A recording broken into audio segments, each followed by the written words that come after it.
Puri Jagannath. Seriously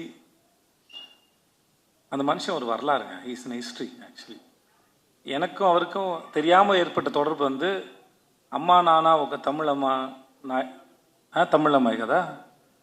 அந்த படம் வந்து தமிழில் எம் குரன் சனா மகாலட்சுமின்னு எடுக்கும்போது ஜெயம் ரவி படத்தில் நான் அங்கே ஜூனியர் ஆர்டிஸ்டாக போயிருக்கேன். 400 ரூபாய் சம்பளம் வாங்கியிருக்கேன். நான் அவர்கிட்ட சொன்னேன், நான் உங்கள் படத்தோட ரீமேக்கில் நடித்தேன் சார். வடபள்ளி கோயில் பின்னாடி வேர்ல்டு ஜிம்னு ஒரு ஜிம் இருக்கும், அங்கே எடுத்தாங்க. அங்கே நான் ஷூட் பண்ணேன் நான்.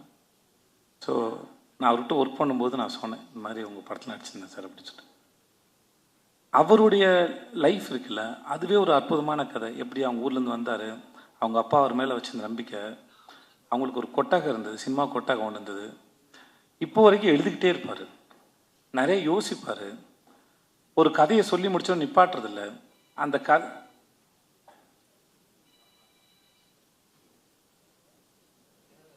ஓகேவா?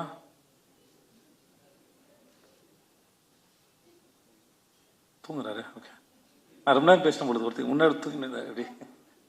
ஐயோ,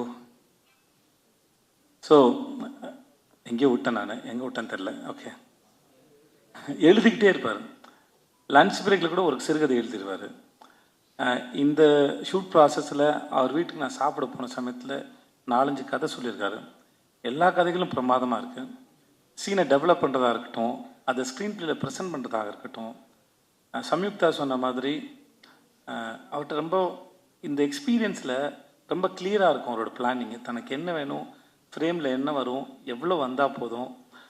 இப்போ இந்த மாதிரி ஒரு டைரக்டர் ஒர்க் பண்ணும்போது ஆஸ் அன் ஆக்டராக மோஸ்ட்லி வந்து எப்படி வரும் அப்படின்ற ஒரு பயம் இருக்கும்.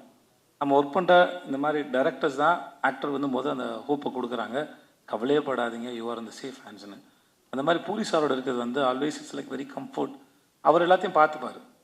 இந்த படம் எப்படி வரணுங்கிறதுக்கு அவர் ரொம்ப ஸ்ட்ராங்கான ஒரு ஒரு ஒரு பிக்சர் இருக்கும். அது எடுக்கிறது ரொம்ப பெரிய கில்லாடி. இந்த படம் வந்து ஒருவேளை இவர் சொல்லாமல் வேறு யாராவது சொல்லியிருந்தா கூட நான் நம்பியிருப்பான்னு தெரியல. நான் முழுமையாக நம்புகிறேன், இந்த படம் இந்த எல்லா லாங்குவேஜ்லேயும் எல்லாருக்கும் நிச்சயமாக இந்த படம் பிடிக்கும். இந்த படம் action and emotion packed film. It is Puri sir படத்தில் ஒன் ஆஃப் த பெஸ்ட் நான் ஸ்லம் டாக் நான் நம்புகிறேன். நான்